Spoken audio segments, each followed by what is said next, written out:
Z세대의 상당수가 현재 민노총의 집회 방식에 공감하지 않는 것으로 나타났습니다. 자신의 이익을 관철시키기 위해 공공질서를 해치거나 타인에게 피해를 주는 방식은 안 된다는 청년 세대의 인식에 반영된 것으로 풀이되는데요.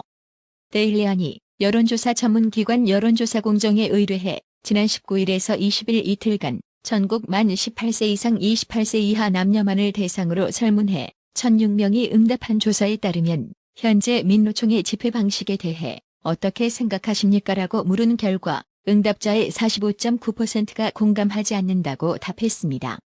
공감한다는 의견은 35.4%였고 잘 모르겠다는 18.7%였습니다. 연령별로 남성에서는 공감하지 않는다는 응답이 53.8%로 과반이었고 공감한다는 32.1%로 평균 수준을 밑돌았습니다. 김명수 대법원장이 문재인 정부 당시 임성근 전 부장판사 사표 수리를 거부하고 국회에 거짓 답변서를 보낸 혐의로 고발된 사건을 수사 중인 서울중앙지검 형사 1부가 김인겸 서울고법 부장판사에게 참고인으로 출석하라고 통보했으나 무산된 것으로 24일 전해졌습니다. 김인겸 부장판사는 당시 법원 행정처 차장으로 전후 사정을 잘 알고 있는 것으로 알려져 있습니다. 조선일보 기사에 따르면 검찰은 최근 김인겸 부장판사에게 참고인 신분으로 출석 조사를 요구했으나 김인겸 부장판사가 출석을 거부하겠다는 의사를 밝히면서 조사가 무산됐다고 하는데요.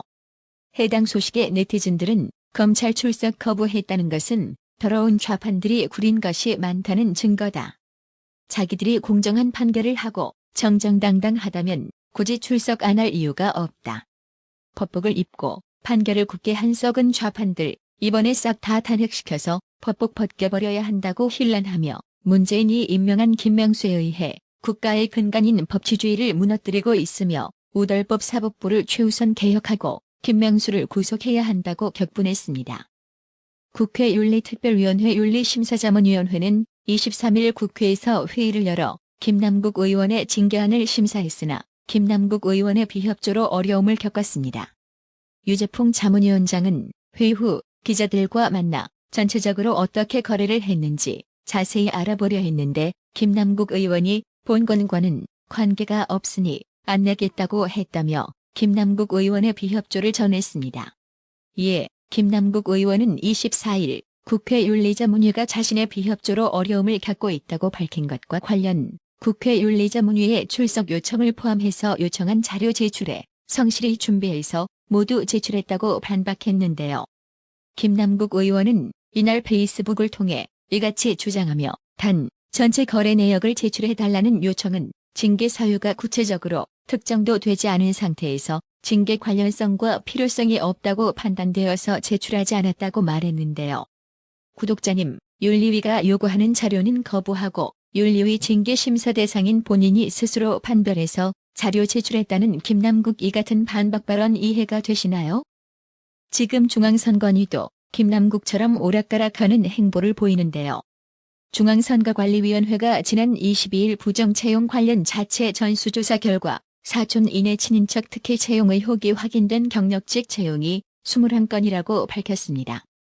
종전까지 알려진 11건에서 10건이 추가된 것입니다.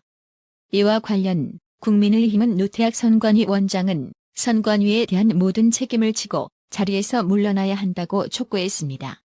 선관위는 당초 자녀 특혜 채용 의혹이 6건이라고 밝혔습니다. 그러나 자체 조사를 거듭하면서 의혹이 눈덩이처럼 커지고 있는 상황인데요.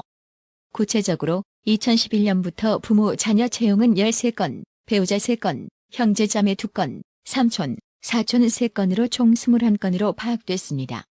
다만 전수조사 과정에서 선관위 직원 중 25명이 개인정보 제공에 동의하지 않아 조사에서 제외된 만큼 더 많은 사례가 발견될 수도 있는 상황입니다. 허철은 선관위 사무총장 직무대행 역시 국회 행정안전위원회 전체 회의에서 감사원 감사 결과, 저희 조사 결과와 달라질 수 있다고 말한 바 있는데요. 이와 관련 국민의힘은 이렇게까지 엉망이 된 선관위에 대한 노태학 중앙선관위원장의 책임있는 자세가 필요하다고 질타했습니다.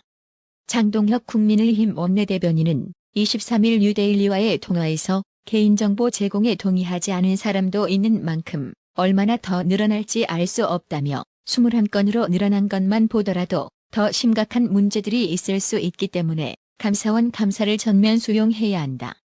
감사원 감사가 이루어지면 이보다 좀 더 늘어날 가능성이 높다고 본다고 지적했습니다. 장동혁 원내대변인은 또 선관위 자체 전수조사에도 회의적 시각을 내비쳤는데요. 그는 전수조사한다고 했지만 강제조사권이 없어 보여주기식으로 한 것으로 볼 수밖에 없다며 자체 조사한다고 해놓고 25명은 동의를 받지 못해 조사하지 못했다는 것은 실효성이 없다는 것을 보여준 것이라고 꼬집었습니다. 여당인 국민의힘이 중국인의 지방선거 투표권을 제한하는 내용의 공직선거법 개정안을 당론으로 추진하고 있는 가운데 법조계에서는 외국인이 지방선거에 투표할 수 있는 현 제도는 국민주권 원리에 위배되고 외국인 유권자 증가로 자국민의 민의가 왜곡될 수 있는 만큼 상호주의 원칙으로 제도를 개편할 필요가 있다고 강조했습니다. 우리나라는 지난 2005년 선거법 개정으로 영주권을 취득하고 3년이 지난 만 18세 이상 외국인에게 기초, 광역의원 및 단체장을 뽑는 지방선거 투표권이 부여하는 제도가 도입됐습니다. 아시아 국가 가운데 최초이자 유일한 사례였는데요. 지난해 3월 기준 선거권을 가진 외국인은 총 12만 7,623명으로 이 중 78%인 9만 9,969명이 중국 국적자입니다.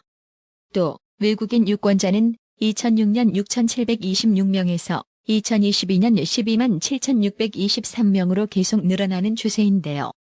이창현 한국외대 로스쿨 교수는 우리나라에 생활을 하고 있으니까 투표권을 준다는 게 의미는 있지만 우리나라 국적의 교포가 중국에서 투표권이 없다면 재고할 필요가 있다며 외국인 수가 많아지면서 상당히 영향력을 발휘하게 된다면 현실적으로 자국민의 민의가 왜곡될 수 있고 실제로 안산과 같은 지역에서는 외국인 수가 많아지면서 이런 우려가 현실이 되고 있다고 전했습니다.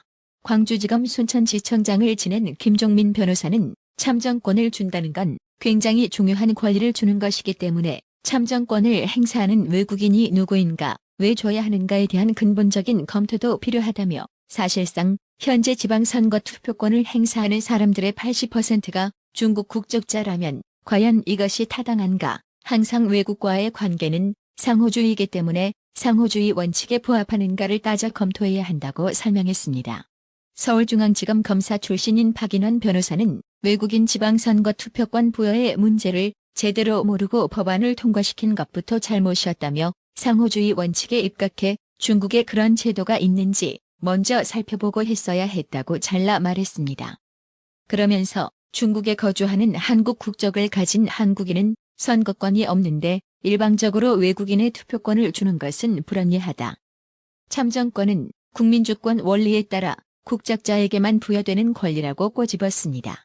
이와 관련해 국회 행안위 신문근 전문위원이 지난해 3월 발간한 공직선거법 개정안 검토 보고서를 보면 대한민국 국민이 다수 거주하는 미중일의 경우 외국인에게 투표권을 부여하지 않고 있다며 이에 상호주의 원칙에 따라 국민 권리를 보호할 필요가 있다.